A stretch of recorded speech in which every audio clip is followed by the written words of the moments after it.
the serving piece is huge. I think when you serve others, you're doing God's work. And to me, a paycheck is a paycheck. But at the end of the day, when we leave this earth, knowing that we did good, knowing that we left behind a legacy of helping people, I think that's everything. A power couple isn't a power couple because of the impact or influence or because of the wealth that they have. It's more about the power that the community has because of those people. Yeah. If that makes sense, right? So Absolutely. because Absolutely. you are who you are, it brings power to the community that you serve. Yes. Salutations. Welcome everybody to the Pancakes From Scratch podcast. My name is Ernest Comer III, and I'm in a season of inviting power couples to connect with me about the lives they lead and the incredible things that they do in community. Today is no exception to that rule. I got some incredible people on board with me. Big shout out to y'all for making time, man. It's good to see you too. Thank you. Nice to see you. Absolutely. Pleasure. Absolutely. So let's do quick introductions. Let's get the intros out of the way. Tell the people who you are, and maybe a little bit about what you do, and we'll get into the conversation. You want to start off? Sure. I'm Lauren Hunter. Right now I work for United Health Group. I'm the Associate Director of DEI External Partnerships, but I am relatively new in that role. I've been there for 2 months. But previously I worked for the state of Minnesota, and people may know me as I was the Director of Diversity, Recruitment, and Retention for the Department of Human Services for about 8 years. So in that role was really instrumental and impactful in getting more people of color and people with disabilities and veterans and women into state government. So that's my passion. My background is HR, corporate recruiting, but I'm passionate about seeing more people who look like me into spaces that I'm in. So I work to do that every day. And that's a little bit about who I am. Want to go, baby? Yeah, going after that's a little tough, but I'll try. My name is Hal Reynolds. I'm currently at Wisdom Gaming, which is a startup here at the Mall of America. We have both a corporate office as well as a venue. Previous to that, I was a director for Best Buy and their philanthropy arm, which was social impact work. And I was the community program operations leader over their teen tech centers, building them out, their Geek Squad Academy, which is 2-day camp, and then all their giving efforts and volunteering efforts. Before that, I had decades of leadership experience in retail. I've led stores for Apple, for Best Buy, and the famous Circuit City. For me, I know, right? A throwback. For me, similar to Lauren, I didn't see a lot of leaders who look like me. And so helping develop young people that look like me and making sure that we open up doors and we create a path for them has always been a passion of mine. And I continue to do that work. And I want to, die doing that kind of work and making a difference. That's all right, man. I love it. Y'all are okay. Yeah. See, what people don't know is podcast listeners, they might not be aware. I put a quick shout out on social media. I went to Facebook, and sometimes you use Facebook like Google. And so I said, hey, just send me the power couples. Like, just send me the power couples. And these two names kept popping up, man. Lauren and Hal. I'm like, all right, okay. Apparently, there's some people that we need to let the people know about. And now we see why, man. I appreciate y'all making the time. This is incredible. But before we get too deep in the conversation, I'd like to start with. Go ahead. I would just quickly add that we don't see ourselves as a power couple. I mean, I feel like we are like true just servants. Like, we look at ourselves as servant leaders, and whatever we can do to serve people and to impact, that's what we do. So it is an honor that people look at us as a power couple, but yeah, definitely don't see ourselves in that way. No. And the servant, I think the servant piece is huge. I think when you serve others, you're doing God's work. And to me, a paycheck is a paycheck. But at the end of the day, when we leave this earth, knowing that we did good, knowing that we left behind a legacy of helping people, I think that's everything. And so for me, I try not to let the noise of the world be so loud that I miss my calling, my gifts, and living those things. And so I know I'm in alignment when I'm doing those kind of things. And those are the days that are my best days. The days where I'm just stuck doing a bunch of stuff is the days where I'm like, man, that was a grind. But the days where I get to make a difference for somebody and or help somebody who deserves it. And seeing them be successful, to me, it's like a Christmas gift. It's like watching somebody open a Christmas gift when they get it, when they figure it out, when they get promoted, when they grow. And I just think that, I want to see more of that particularly for our people, honestly, Yeah, absolutely. Y'all are dope, man. Okay. So let me say this. When I think power couple, an important point to make is that a power couple isn't a power couple because of the impact or influence or because of the wealth that they have. It's more about the power that the community has because of those people. Yeah. If that makes sense, right? So Absolutely. because you are who you are, it brings power to the community that you serve. Yes. Right. I think that's what makes y'all a power couple. I love that. And I think it's something that you should stand on because you definitely embody that. And it's not just my perspective, right? Like I said, y'all, the market has spoken. Okay. I love it, man. All right, y'all got this. All right, I'm too excited. Let me calm down. First, what is bringing you energy this week? That's how I like to start these conversations. What's bringing y'all energy this week? Okay. You can start. Want me to start? Well, for me, what brings me energy is knowing that, Lauren's moving in at the end of this week. And so really preparing for that. Like that's a huge transition for me. And so I want to make sure that her moving into my little townhouse is right, make it as comfortable as possible for her as we make this life transition. And then on a work standpoint, today I get to talk to the Mall of America Foundation about People of Color All Access Fest that I'm trying to put together that is focused on developers that are from underserved communities that we need to serve, we need to fix, we need to make a difference here in Minneapolis. There's a big gap there. And so at 1:30, I get to do a presentation to show them why they need to get behind this work. I have a bunch of Black leaders that are doing dope work that aren't about me, but they deserve that are on board. And so I have an amazing lineup of all the ways and resources we can bring together to serve our communities and these markets. And, you got places like Steam that have 44,000 app developers on there, and 1,600 of those are millionaires, and only 600 of those are major publishers. That's 1,000 millionaires. And we have none out the Midwest. And so we got to solve that. And there's also jobs that are connected to that. So even if you don't become a big app developer, there are technical jobs. There's over 8,000 of them here in the Twin Cities that are vacant right now because we don't have people that know those skills, and particularly people that look like you and I. So between those two things, that's my energy this week. Okay, gotcha. Yeah, how do I follow that? Similar to Hal, I would say, a transition moving into our new place is bringing me energy. I'm packing up right now. So that is just the excitement of what's our journey ahead and what we can continue to build and create together. So that is bringing me a ton of energy. And then from a work standpoint, I lead DEI partnerships for United Health Group. One of our partners, we are launching a series for Courageous Conversations, and that's launching on Thursday. So this is our first Courageous Conversation in partnership with an organization called Power to Fly. And so we are bringing Courageous Conversations into this large company that I'm so excited to lead that work. So that's bringing me energy as well. I love it, man. Okay. All right.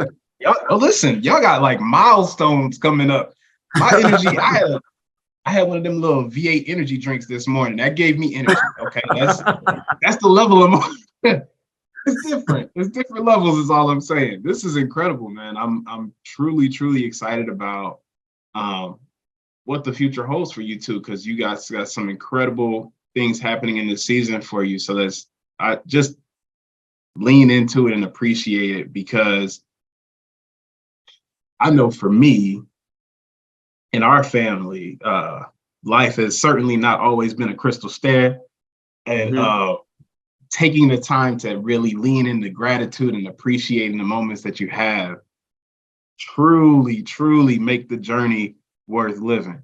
So highly encourage that. Highly encourage that.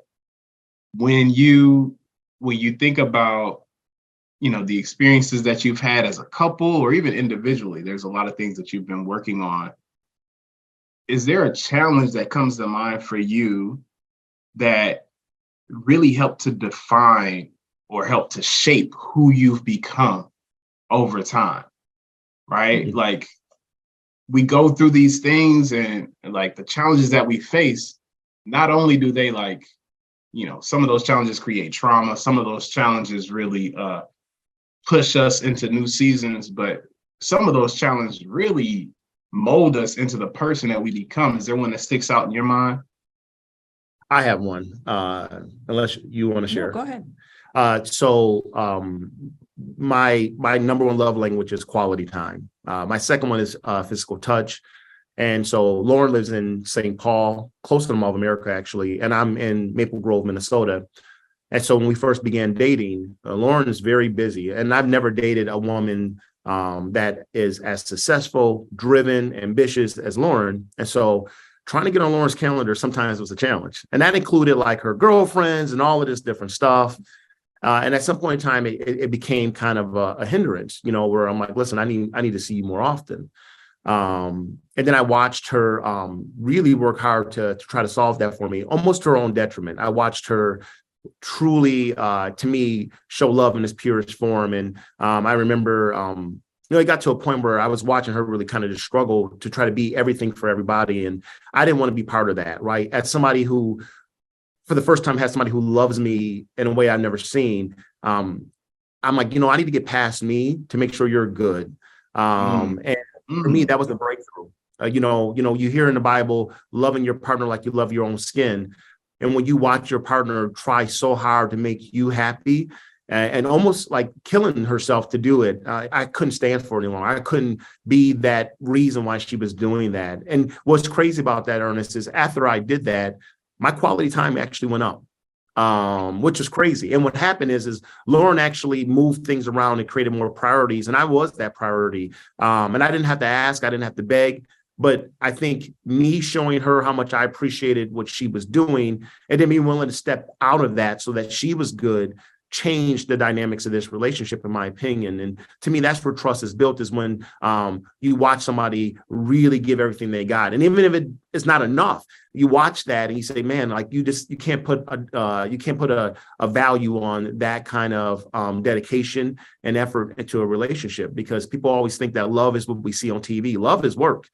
Love requires blood, sweat, and tears. But when you see it happen, it can change a person. And for me, that was a defining moment in this relationship where I felt like after that, like it was sky's the limit, because I was past me, she's past her. We in this together, whatever it takes, we go do it. That's it. I love it. I love it. What about you, Lauren? I would say very early on into our relationship, we had just some traumatic things happen. So for me, I lost my mom to breast cancer.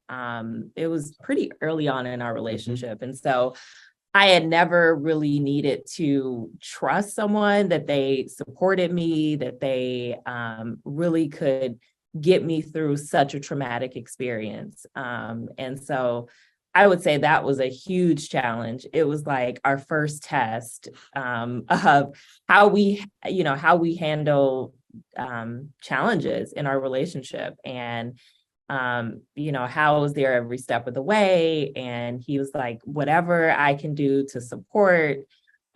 He just encouraged me to seek out resources like grief counseling and things like that. But it was a very traumatic experience. And I would say it was probably the first hurdle that we had to overcome together as a couple. What's crazy about that story, Ernest, is my mom had died 6 months right before that, literally 6 months exactly, from cancer as well. And so I was able to share with Lauren my experience. I was able to share with her some of the signs of when somebody's body is shutting down. And so, I was sharing these things of what I went through, and we had very similar situations. I have a twin sister who was taking care of my mom. Her sister was taking care of her mom in Indiana. My mom was in New York, and so we were both in different states from our moms. And so we had a lot of similarities. And so I was able to kind of share my experience as she was going through it, and so I just thought it was like a very special thing that God can do. And you don't always know what your pain, why you go through your pain, and how it could ever show up as a testimony for someone else that you went through this test. And so I was able to use it fairly faster than what I would expect to be able to use that to help Lauren as she started her grief process, if you will. Wow, man, that is powerful, man. To have an experience as tremendous as losing a parent be the thing that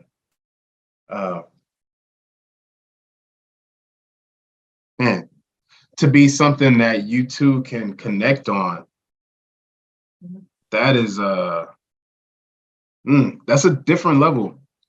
That is a really different level. And I think people fail to realize or appreciate the fact that it can be these challenges that we face that draw us closer together, that really create space for us to connect on a deeper level and understand each other on a deeper level and support each other on a deeper level. Because to be able to take the experience that you had, Hal, and call out specific memories, call out specific moments, call out specific experiences to say, yeah, this is what it looked like for me. Not that it's going to look exactly like that for you, but here's what was helpful for me. Even that, man, y'all, this is a very, very special connection that you two shared. And man, thank you for sharing that.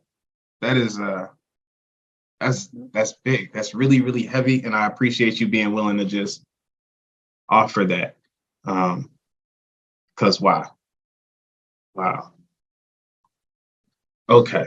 All right. So you get through these seasons, right? You get through these seasons of challenges and you've supported each other, you're growing together. I'm super curious about experience that you had that is something that you just have a ton of gratitude for, right? It may not have been the biggest moment of your life. It may not have been the most glamorous experience you had, but it's something that you just really have a deep and sincere level of gratitude for. There's something that sticks out to you on that? For me, it's Lauren's daughter, Amaya. She's a little Lauren. She's 21 and she's amazing. And hopefully I'm not stealing Lauren's thunder here because I know Lauren likes to talk about her daughter. But for me, Ernest, I have 4 boys from my previous relationship, my previous marriage. I always wanted a little girl. And so Amaya is exactly what I would want in a daughter. And I really mean that. And so when I went through a transition at Best Buy and was leaving and doing something else, I had what I call, your rainy day fund. I had money put aside. And Amaya started her own business. And I was there in the beginning. Her mom shared it with me. She has an Airbnb business she started. And Lauren was sharing it with me. And so me and Lauren both invested. And Amaya, because she's just like Lauren, killed it. She is just a rock star. I was so blown away with it. I actually invested in 10 more units. And now Amaya is up to 14 or 15 units. He added extra investors on. She's a beast. But for me, having having a daughter finally, one who's amazing. She embodies everything I think a young lady should embody. She's she walks in courage. I mean, nothing scares her, and it's super cool to see. I mean, again, she's just graduating college, coming up here soon. She already has a job with Lano Lakes, an internship she done, and she has 14 or 15 units. I mean, to have a 21-year-old accomplishing these things and acting like it's nothing, like, and just walking through. I know that she's a pure reflection of Lauren. I mean, they act exactly the same. It's literally like the same person. And so me and her get along super well, to the point where we do daddy and daughter days together. They're amazing. Now, you got to understand, I always wanted a daughter and I never got one. And so to not just get Lauren in this union, but also to gain an amazing member to my family that also wanted a father in her life. To me, you just can't write these things up. And so she makes me grateful on a regular basis. We talk on our own, we have our own relationship. And honestly, it's just enriched me so much, this experience I get to have. I love it. That's awesome. Well, I'll just follow that in saying I have gratitude for that experience. Before Hal, I was a single mom. I raised Amaya by myself. And I just, dating people, it was always difficult to find someone that would have a genuine connection with my daughter. And Hal has been the first person. So I am just so gracious for the time that he invested in her, the commitment he made, through her business, just his dedication to seeing her grow and advance and loving her in the same way he loves me. I feel like that's difficult to find in a partner, but having him to do that is just amazing. And I have so much gratitude for that. Oh man, come on. Our little princess. That's awesome, man. Okay. So y'all have an incredible, this blended family. Everything comes together. That's awesome, man. But I also know, like, to the point that you made earlier, like, love and connection and relationships, as much joy and gratitude as we bring to them, like, that stuff takes work. The serving piece is huge. I think when you serve others, you're doing God's work. And to me, a paycheck is a paycheck. But at the end of the day, when we leave this earth, knowing that we did good, knowing that we left behind a legacy of helping people, I think that's everything. And joyful at the same time. Yes. Yes. What would y'all say? What would you say that looks like for you two? For me, I would say for us, hopefully I speak for both of us. We follow God, and I want to be clear about that I'm a flawed man. And so I focus very much my life on how the God we serve lived his life. And that doesn't mean I'm not without mistake, but being willing to own my mistakes and make Lauren feel like she's the priority, which is what we're supposed to do. You always hear men say, it says for you to submit, woman. Well, it also tells you to submit and treat her like God treats the church. And so this is my church. And so when tough times come, for me, I always lean back into love. Now, I was blessed because I was raised by a single Black mom. She was an amazing woman. And so I'm very unique in that I'm very comfortable with my emotions, with my vulnerability, and I'm very honest. And, and I would tell you, Ernest, a lot of Lauren friends laughed that were at our engagement party because I had shared with them in my speech that I waited 45 years for a woman like Lauren. But I really meant that thing. And what I mean by that is you only typically get 80% in a relationship of what you really want. And there's always going to be things that you wish was a little different, but 80% is pretty darn good. And what I love about Lauren is she's constantly evolving and growing. And I get to see that. And I know that she's hungry to be the best version of herself. And so am I. And again, that's with being in alignment with God. That's being at church, but also doing God's work outside the church and living a certain kind of way for our kids, but also for other people that may look to us for advice. And that's not always easy to walk that walk. But I think that with the discipline that it takes, it teaches us, it grows us, it humbles us. I'm humbled on a regular basis. But for me, that's what life is always about. I love the tests that we get. And even when the tests are our relationship tests, like there's times where we don't agree about things, but I'm also learning how that should work, right? I understand that Lauren is a processor. I'm extroverted. She's introverted. And so while I might want to have a conversation, I like to go at it, Ernest. Like I'm a debater, right? It's going to go bad. It's not going to go good because she goes shut down on me because she needs time to process through what we're discussing. And so, you know, just recently we kind of share, like, if there's something that we can't just find a good space, how about we just hold off and wait till the next day when you've had time to process it. We also say that if, you know, we're not getting along, we got to make sure that night we hold each other and we nip it in the bud that night. We don't go to sleep on different sides of the bed. Like there's none of that, right? Yeah, I don't care what it is. Like we go hold each other and we go get through love. We go let love lead us. And then the next day when we got time and we've processed it and you're ready to have conversation, we can pick it back up. And so again, it's learning each other as we go. But I also think it's listening to each other as well, like each other's needs. Everybody feels comfortable and safe in that space to be honest and real. Like I like feedback. I like when she tells me like, I need this or I need that. And I want her to feel comfortable to tell me the truth. That's hard. That's hard to get to. And I think that's, you know. Oh, yes. Mm-hmm. Yes, indeed. Yes, indeed. Listen. Everything great. Boy, stop playing with me. The truth? You said the truth? Oh man, nah. It's definitely a challenge. But well worth the effort, right? Well worth the effort and energy that goes into it. Lauren, what about you? What comes to mind for you? You know, I don't want to repeat what Hal said, but so first and foremost, of course, following God. Like I always just pray for a man who was connected to God and who was following God so that I could follow him. And Hal is absolutely that person. I know that he's never leading us without God's direction. And I think that that's so important in a partner, in a mate. And so I am happy to follow him in that regard. But I think something else that he mentioned is just creating a safe space.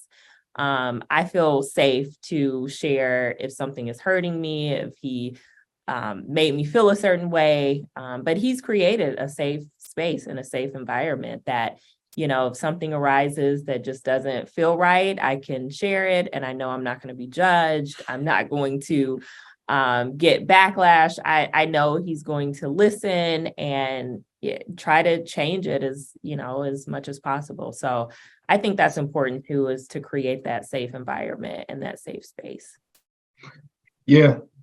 Excuse me. Absolutely. I think so. I think about some of the moments my wife and I have had. We all have them. It's that willingness to like really be in the discomfort of like, I don't actually know what you're thinking right now. Yeah. And I have to be open to the idea that I might not like what you're thinking right now. Mm-hmm. But I have to create the space for that vulnerability, for you to be willing to share and for me to be willing to listen. And I'm an internal processor. My wife is an external processor. Right? Okay, how do I talk about? All right, so for her, like it's easy. She like, okay, here's what's on my mind. Boom, boom, boom, boom, boom. She'll run it down. And I'll be sitting there the whole time, like, yeah. And we'll get to what feels like the end of a conversation, and my wife will be like, "What are you thinking about?" Mm-hmm. Mm-hmm. Mm-hmm. But she recognizes that she has to create the space of like, okay, Ern needs a moment to like take in what he's listening to, but also think through all the other pieces that are having an impact on like the moment. so that I can, all right, let me piece these thoughts together and let me present something that's thoughtful and meaningful. Yes. And like, because I won't contribute to a conversation until I can contribute something that's thoughtful and meaningful. Same. All right. That's Me. That is her all day. What's funny is she's also words of affirmation. And so I'm very careful of words that I share when we don't agree. So like, I'm never going to tell her like, I'm pissed off at you or anything like that. But instead I might be like, I'm a little irritated right now. Words matter very much to Lauren. And so I'm very thoughtful not to do damage in a moment of heat, right? Like the moment's heated. I know I can eviscerate somebody with my words. I know my abilities there. I know that's my superpower, but also it can be my number one vice too. It can turn around and actually hurt me. And so I want to protect my partner. And so that's also protecting her against me, right? She should feel safe. And so in those moments, showing that restraint, I think helps her understand, like, I love you that much. I'm going to hold off. I'm not going to speak right now because I am irritated and I'm not going to speak right. And that I don't want to do that damage. You can't undo the damage you've done. And I think people fail to understand that, like, you take a pair of new J's through the mud, you clean them bad boys up if you want to. They ain't the same. You'll never feel the same about them J's. And it's the same thing with your partner. You need to treat her as the pristine thing you found. You think if she's your queen, then you need to show up. And even when the queen is acting up, she still need to be your queen. Yeah, I get through it, but don't retaliate with something stupid because you might do some damage that you can never fix, man. And so, yeah, man. Yeah, I think that's an important point.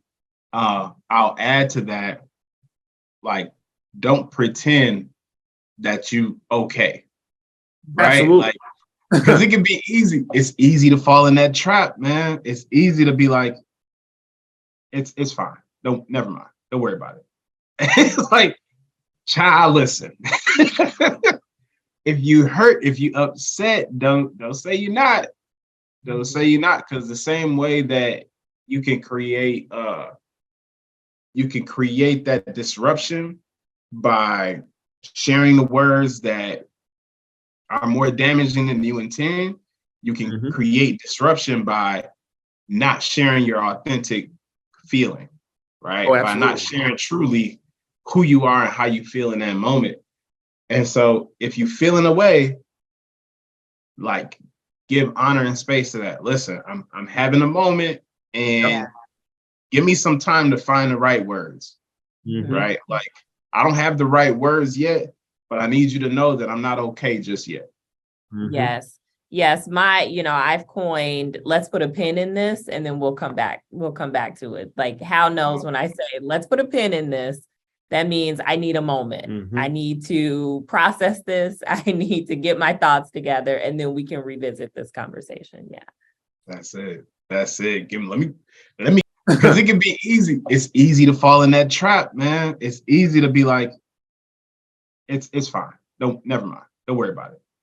It's like, child, listen. If you hurt, if you upset, don't say you're not. Don't say you're not, because the same way that you can create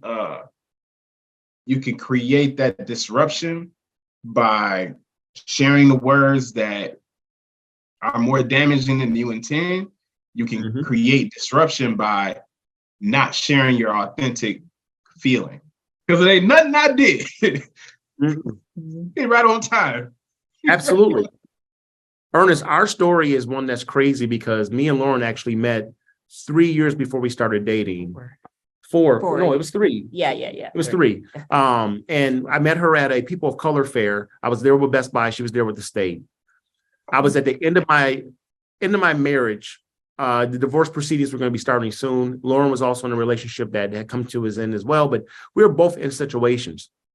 I go to the bathroom, I see Lauren in the hallway, and I'm just like, you ever had one of those moments? You ever seen a movie, Something About Mary? Yep. I told my brother that morning, that day when I came home, I'm like, I saw Mary, I met Mary, and I'm like, I couldn't do nothing about it because I was just so blown away with her. It wasn't just her physical beauty, but when she opened up her mouth, her values, you could hear people's values when they speak and how they see people, how they value people. And I'm like, she is perfect. She is my ideal woman. She is my dream woman. I could do nothing about it. And so what's crazy is, I went ahead and went through a divorce, and she separated, and then we were both single for some time. And I was in and out of relationships. So was she. And I got to a point I had a really bad relationship, and I was almost done. I'm like, yo, I'm about to just be in these streets. Like, that's really where I was on, right? I'm being just straight up. And, I know that's not what God wanted, but I think sometimes he brings us to a place so that we break through. And that breakthrough was my hesitation of reaching out to Lauren was Lauren's pictures on her Facebook were always so perfect. And her friends were always so perfect. And so I was worried that there might be some pretentiousness, and I can't rock that way because I'm from New York. I got to be able to take you back home. I got to know that you can get down in any environment. And so what do I see? That day, right before I was about to be on some wild stuff, Lauren posts a Facebook Live, and she's at the Rick Ross 2 Chainz concert, singing the songs. I'm like, what? I'm like, yo. So then I jump on her page, and it says that Lauren is single. And I'm like, oh my God, this is the signal. And so I hit her up, DM'd them, slid in DMs quick. I'm like, yo, like, I've been wanting to talk to you forever. I didn't give her no player line. I'm just like, I just wanted to talk to you forever. And her response let me know I was in the right place. She was like, what took you so long?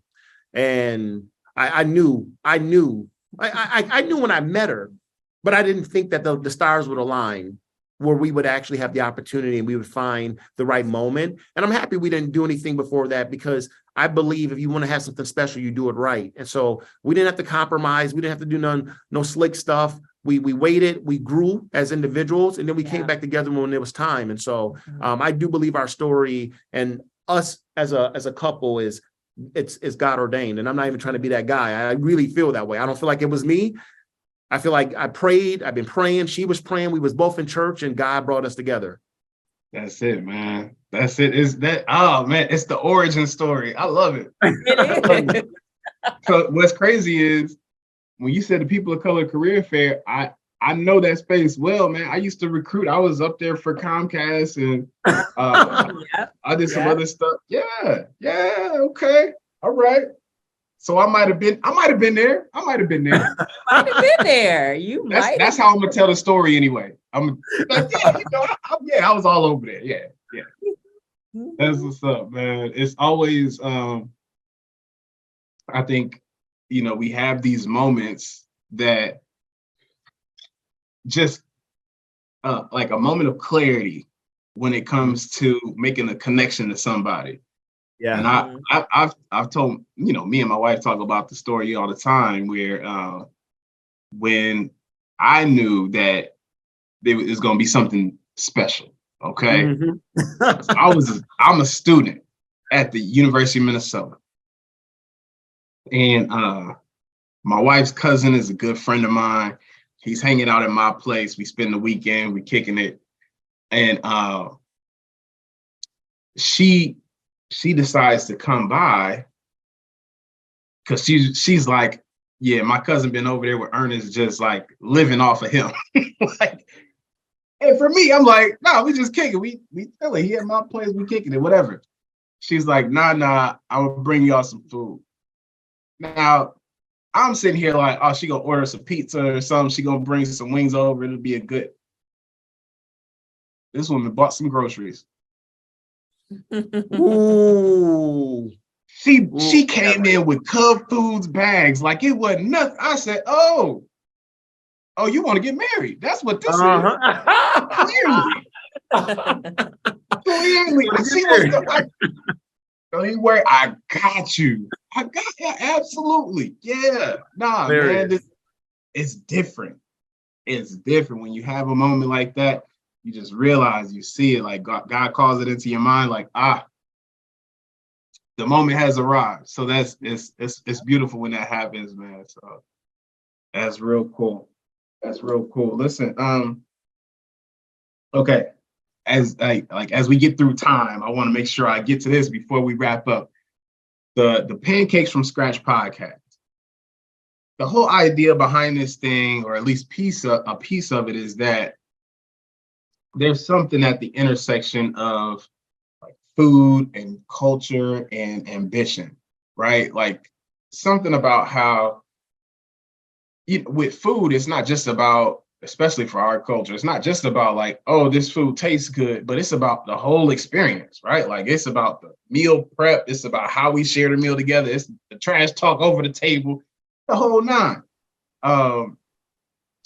And there's something to be said about how we share meals that impact the culture that we experience as we grow, that impacts who we become and how we aspire to be the things that we become over time. It's something that I'm still like mapping that out in my mind. I'm still processing. Okay, I'm still processing that. But all that to say, for me, it drives a curiosity about like how food plays a part in who we are and how we live and how we become. So the question I'm left with is, do y'all have like a favorite family meal or a favorite couple meal that's like, oh yeah, this is how we get down in the kitchen, or this is the favorite meal that we like to share? Am I answering or you answering? I'm trying to think, do we? Well, we have a favorite restaurant that we Yeah. go to every Sunday. Yeah, we do. You're So right. we have a tradition. So we go to Fellowship, which is our church, and then right after that, we go to the Pancake House in Maple Grove. I've been going there for years. I know the manager; he's a brother. So like I'm VIP in there, and so it was funny because the first time I took Lauren, she had went to the Roseville one, and they're franchised, and so they're now all owned by the same folks, and her experience was terrible. And so she was a little skeptical. So she comes to the Maple Grove one, and of course, their food is amazing. She's just like, this is. So that's every Sunday pretty religiously. Once in a while, we'll switch it up, but that's our go-to spot. Because we haven't lived together, we haven't cooked a lot together. We've made some salads together. She loves salmon. Lauren doesn't eat chicken or pork. She only eats turkey or fish. And so, like, salmon's her thing. So, I've cooked salmon for her. She's cooked salmon for me. But as far as like where we like to go to that's consistent, absolutely has been the Pancake House every Sunday after church. Oh, man. Okay. Pancakes from Scratch was meant to be there. Yes, I would also say sushi is a big thing as well. On our, I think it was our second date. Hal invited me over for sushi, and it was a perfect date. He had some amazing sushi, and we had great conversation and wine, and it was just really special. So there are times when we recreate that night where we will get sushi and wine and just have great conversation and just connect in that way. So I would say sushi is really a big one too. Yep, I would agree. I love it, man. See stories like that. That was the makeup date. Go ahead. What'd you say? I said that was the makeup date. Our first date, we went to Handsome Hog, which is Black owned, so we support, Black owned businesses. And unfortunately, it was a snowstorm. So nobody was there. And so they putting up the chairs while we sitting there. Like they ain't tell us we had to go, Ernest, but they basically was like, listen, we closing up shop. Ain't nobody making no money tonight, So of course, we had to cut it short. We don't get to have some drinks and really get to talk and go deep in conversation. And so it changed the environment. And so it didn't go as planned, if you will. It was cool, but it wasn't what I was hoping for when it came to the magic. So the next day, I invite her over for sushi. My boys were there, so I thought that'd be a good test. And what's crazy is while I was out actually grabbing sushi and some wine, she actually showed up early, and the boys gave her a tour. And so she got a chance to meet my kids, and we all ate and broke bread together. And it was literally the perfect evening. It was a good makeup date is what I call it. But it was also like our breakthrough, like our first kiss, and just like, it was just like, and it was at my house. And so she got to see who I really was. I think you can hide who you are. You come to somebody's crib, you gonna know what you need to know about them pretty fast. Yeah. Absolutely, man. Absolutely. I love it.